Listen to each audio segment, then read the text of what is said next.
What is going on, everybody? Fall camps are back for college football. We are just under 24 days away from week 0 kicking off on August 27th.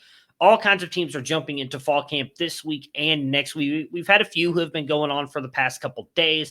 A lot of the bigger teams showed up today. Still not a ton of notes to come out right now, but we do have some intriguing stuff. So I figured it's time to fire up the fall camp stories.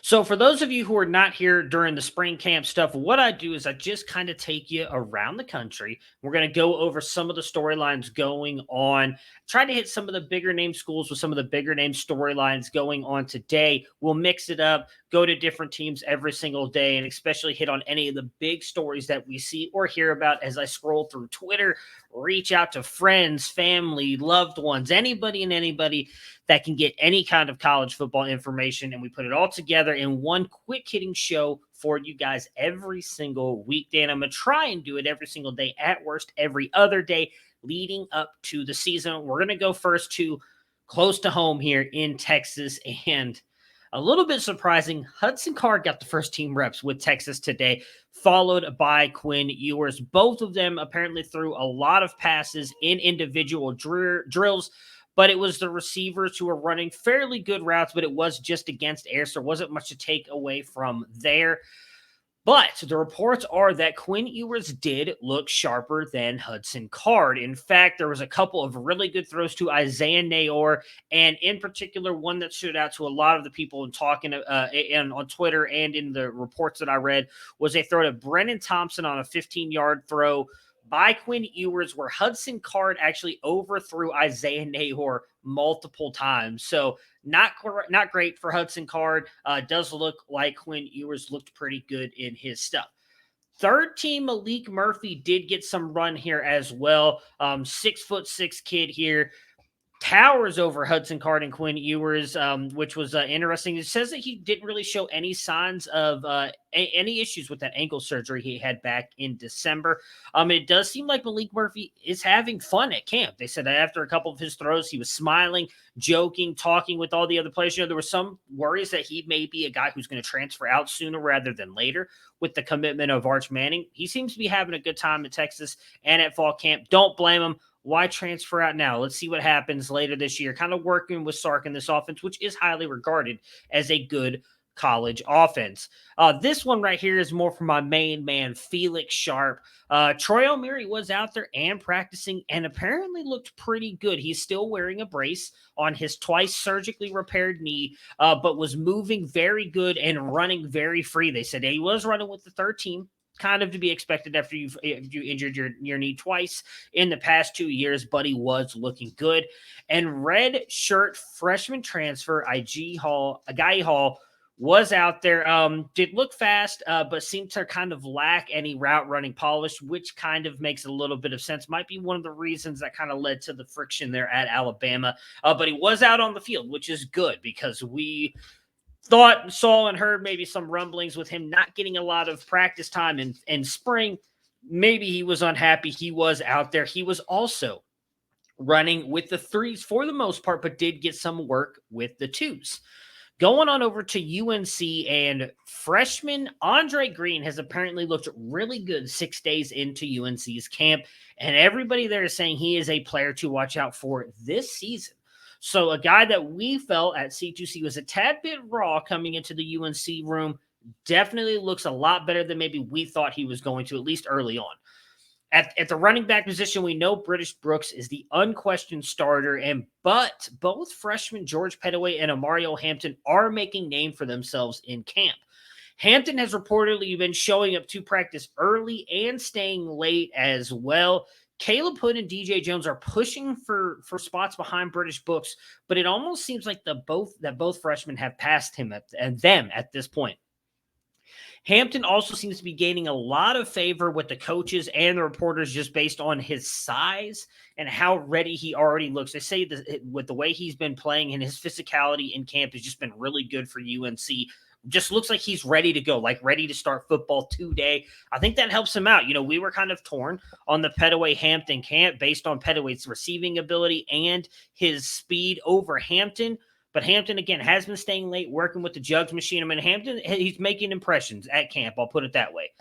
TCU coming back to Texas, a guy that we weren't so high on, Jordan Hudson, the wide receiver, has been getting a ton of buzz.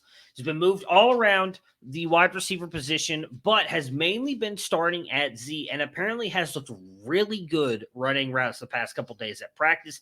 And many believe he's going to be a key factor in the offense this year, which is huge.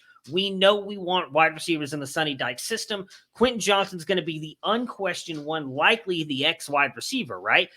But you need someone to play opposite of him, and that's going to be freshman Jordan Hudson. I think that's big for him. Being an early enrollee, I think, really helped bump him up here because we all love DJ Allen and his kind of like, Swiss Army knife skill set, however you want to word that. But he was not an early enrollee, and while he has been making impressions at camp as well, it really seems like Hudson has already jumped him. In fact, DJ Allen the past couple days has been working at X, which is interesting to me. I don't really see him as an X wide receiver, and they did have him behind Hudson at the Z, but I really think the early enrollee for Hudson has really helped him jump DJ Allen in this spot, and he's a guy, again, he's going much later in C2C drafts. He's a guy that we're all kind of overlooking. Maybe we should start vaulting him ahead. I don't know if I want to vault him ahead of DJ Allen because I think the talent for DJ Allen is just better, but Jordan Hudson's a guy we should not be sleeping on at this point.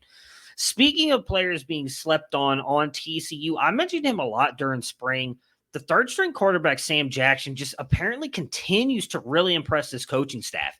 They said that he had the most consistent of the throws here, and there were quite a few comments that I could find about his velocity and how tight the spiral was on his throws. Again, he's not a guy that's going to really play this year unless both Chandler Morris and Max Dugan get injured, but he may be a guy for this future, and we know we want the Sonny Dykes quarterback.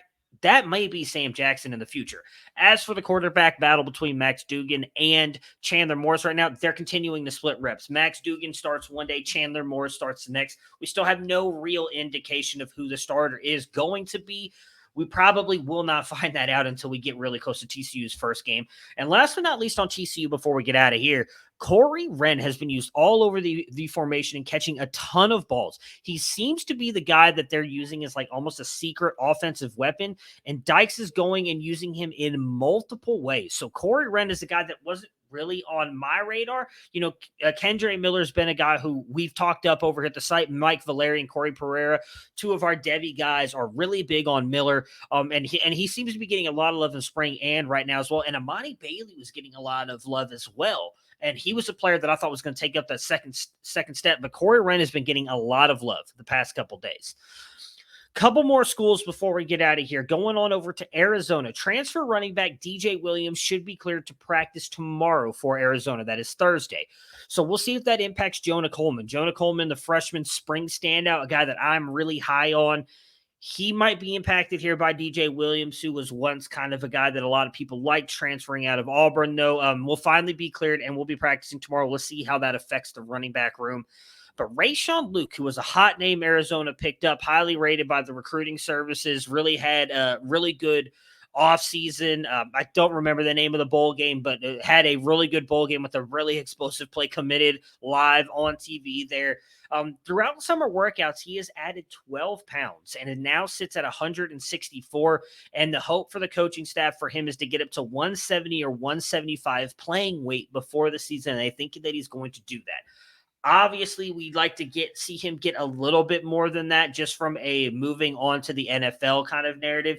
But still, being able to put on that weight already as a freshman and being able to keep it on, I think, is a good thing. He's a guy that I think could see move like the Seven McGee route and go to a slot wide receiver role. But regardless, it's good that he's putting on the weight, already added 12 pounds and looking to add more. Washington State. Cam Ward started out their practice 7 for 7 before finishing 19 of 30. He struggled a little bit down the stretch. A lot of the reps here, though, went to him as the first string quarterback, which we kind of expect. We know he's the starter there. But just some key little notices I wanted to mention here based on what was given to us by notes on the spring practice. Again, they ran about 30 different little drills or 30 different things that had them going. Nakia Watson was the number one running back or running with the first string most of the time. At the X, you had Deshaun Stribling, Y, Lincoln Victor, and at the Z, Donovan Ollie. They did have Renard Bell, who a lot of people are hoping will come back after that ACL injury. He did not do much in spring, but he was out there for this. He was at Z, and they're also using him in the H-back role a little bit, which is very interesting to me. But according to all the reports, he actually had the best day out of everybody here. He had 7 grabs. He was 7 for 7 on his targets and catches, and apparently based on everything here coming back again from the ACL injury, he led the Washington State receivers and was the best out of all of them, with Stribling and Ali coming in next, both grabbing 2 out of their 4 targets. Ole Miss will be the last team that we talk about today, and I had to end it on one of my guys here, Shawn Judkins. We're not going to talk Judkins. We're not going to talk about him first. We're actually going to save him for last because I just want to talk about how impressive he's been. We're going to go to the quarterback battle. Luke Altmeier and Jackson Dart did split first-team reps, but in the drills that everybody saw, it looks like Altmeier did go first in everything and has been, again, more impressive. While both showed and displayed really good arm talent, Dart threw a couple interceptions and had a couple underthrows as well. And it looks like to everybody, Altmeier picked up exactly where he left off in spring, which is ahead of Dart in the quarterback battle. Can't make a prediction right now, but again, the fact that everybody is saying this, I would not be surprised if Altmeier starts, which is insane to think about with all the fanfare that Dart got from transferring to Ole Miss. Dart does seem to have better pocket presence, according to some of the reports, than Altmeier, but just everything else seems to point to Altmeier, at least as of right now. Still 24 days away from the week 0 games kicking off, but I do think that that's still not great that you've got Altmeier already looking that much better than him. Quinn Shawn Judkins has been nicknamed the freshman freak because of all the work that he has done in the weight room. He showed up in Nick Savage's strength and conditioning program and has built up great expectations for himself and this coaching staff and looks that good on the field. He's been cutting extremely well and been putting a little extra power into everything that he does. They're saying he is right there with Zach Evans and Ulysses Bentley when it comes to carries and how good he looks compared to the veterans in this camp. I just think that's amazing for Judkins. I've been pumping him up for a while now. It's exciting to see him getting that run and that work. I don't know that this means a ton for him this season, as I do think Zach Evans and Bentley will be the main 2 running backs. But moving forward, I think there's no question now who this running back room is going to go to when likely at least Evans goes on to the NFL after this year. And even if Bentley stays, I think it's going to be Judkins' room, and Bentley will be working in junction with him.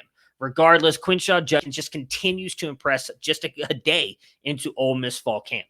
That'll do it for our stuff today. Again, we will be back. I'm going to try and come back every day, at worst every other day. We will definitely come back to a Thursday and Friday this week as a ton of other schools are opening up, and I want to kind of hit on stuff. I can't get out of here without mentioning the Ohio State story, and I didn't even put it on my notes, so I got to go to the notes that were sent to me about this. According to G. Scott Jr.'s Instagram, and I checked with my Ohio State source, and this is a fact. He checked in today at 240.5 pounds. That is huge. It's exactly where you want to see your tight ends be. We know he's an extremely good offensive weapon, great blocker, really good route runner, incredible hands coming out of high school, started as a wide receiver, shifted to tight end. I think that's massive that he's coming at 240.5. Can he hold that weight? We'll see, but I'm really excited to see if G. Scott gets on the field and produces this year. An extremely interesting player for that Ohio State offense. Just adds more depth to already a ton of receiving talent for that team. That will do it, though, for us today. Again, we'll be back tomorrow roughly around 7 o'clock. Every single night we'll be dropping these videos. Everybody have a great day, and just remember, we're now 24 days away from the first college football season games of 2020.